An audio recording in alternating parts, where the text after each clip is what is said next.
अरे आग लगे, ये भी कोई जिंदगी है। सुबह से चिल्लम चिल्ली पुकार सुन के मैं तो तंग आ गई हूँ। अरे वो भी क्या दिन थे जब मैं गांव में रहा करती थी। पहले बड़ी सुखी थी मैं। पहले मेरी जिंदगी क्या थी और अब क्या हो गई है। शहर में तो लोग भेड़ बकरी की तरह जीते हैं। जीने का असली मजा तो गांव में है। क्यों, क्या हुआ माँ जी? आज गांव की बहुत याद आ रही है आपको? अरे हाँ बहू, शहर का जीना भी कोई जीना है। लोगों की आधी जिंदगी तो सड़कों के ट्रैफिक में निकल जाती है और यहाँ रखा ही क्या है।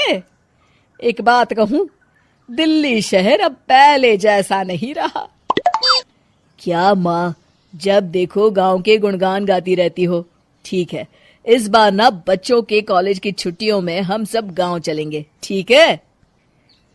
हाँ, ये ठीक है। फिर कुछ दिनों के बाद सारा परिवार अपने गांव चला जाता है।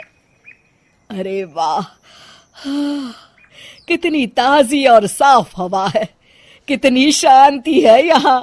चल बहू, अब बढ़िया सा खाना बना दे, मजे से आंगन में बैठ के खाएंगे। सुशीला गांव का माहौल देख बड़ी खुश होती है। 2 दिन के बाद गांव की कुछ औरतें सुशीला के घर आती हैं। बड़े दिनों के बाद गांव आई है सुशीला। हमें तो लगा कि तू शहर जाके गांव को भूल गई। और बतिया, तेरी बहू कैसी है? जरा मिलवा तो उससे। अरे मेरी बहू तो लाखों में एक है। बड़ी किस्मत वाली हूँ मैं जो मुझे जानकी जैसी बहू मिली है। हमेशा मेरी सेवा में लगी रहती है और आज तक कभी पलटकर जवाब नहीं दिया उसने। सुशीला की बातें सुनकर सभी औरतें हंसने लगती है।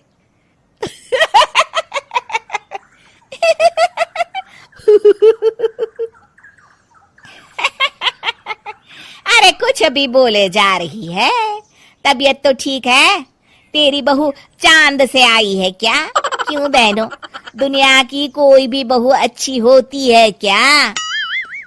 सब औरतें ममता की हाँ में हाँ मिलाती हैं। अरे मैं तो कहती हूँ दुनिया की हर बहू सास का खून चूसने वाली डायन होती है, डायन। मैं तो एक बिल में 1000 सांप के साथ रह सकती हूँ, लेकिन अपनी बहू के साथ नहीं रह सकती। हाँ, तूने सही कहा। मेरी बहू तो तेरी बहू से भी 2 कदम आगे है। सब औरतों की बातें सुनकर ममता मन ही मन बड़बड़ाती है। अरे ये गांव सुधर गया, लेकिन औरतें नहीं सुधरी।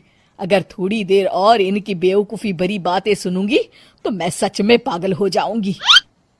फिर सुशीला उन औरतों को घर से दफा कर देती है और राहत की सांस लेती है। अरे बहू, जरा बाम लाके मेरे सर पर तो लगा दे। उन औरतों की फालतू बातें सुनकर मेरा सर चकरा गया है।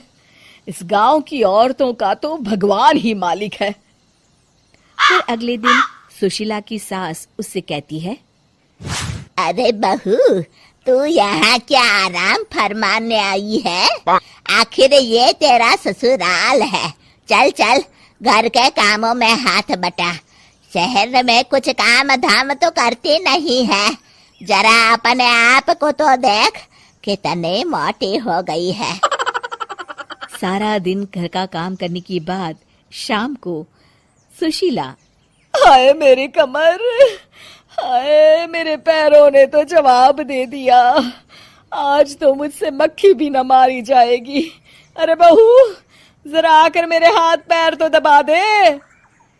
जी माँ जी, अभी आती हूँ। तभी सुशीला की सास जानकी को रोकते हुए कहती है, अरे रुक जा बहू, एक दिन काम करके इसको इसकी नानी याद आ गई।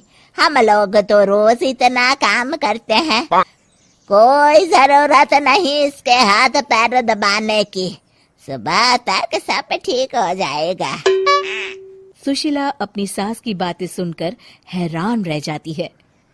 इस तरह धीरे धीरे गांव आने के बाद सुशीला की परेशानी शुरू हो जाती है। फिर एक दिन अरे आज तो मैं कपिल शर्मा देखूंगी क्योंकि आज संडे है। सुशीला जैसे ही टीवी ऑन करती है तभी बिजली कट जाती है। अरे सत्यानाश, इस बिजली को भी अभी जाना था। इतने दिनों से मैं टीवी सीरियल देख नहीं पाई। हमारा देश इतनी तरक्की कर रहा है, अरे पता नहीं ये गांव कब सुधरेगा। अरे अब तो 2 दिनों के लिए बिजली को भूल जा, ये तो यहाँ रोज की बात है। अब इस अंधेरे में रहने की आदत डाल ले। हाँ। हे भगवान, अब क्या होगा? ऊपर से इन मच्छरों ने जीना हराम कर रखा है। दूसरी तरफ घर के काम कर करके और बिना किसी सुविधा के सुशीला तंग आ जाती है और उसे शहरी जीवन याद आने लगता है। क्यों माँ, मजा आ रहा है ना? अरे आपने ऐसी सूरत क्यों बना रखी है? मुस्कुराइए, अब हम गांव में हैं।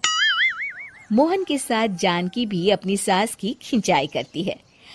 हाँ हाँ माँ जी, आप ही तो यहाँ की बड़ी तारीफ कर रही थी। फिर अभी तो कुछ ही दिन बीते हैं, वैसे भी अब तो आप यहीं रहने वाली है ना? अरे नहीं नहीं बहू, मैं एक दिन और यहाँ रुकी तो मर जाऊंगी। मुझे शहर ले चलो। क्या दिन थे, कितनी सुखी थी मैं वहां। ठीक है माँ, हम कल ही वापस शहर चले जाएंगे।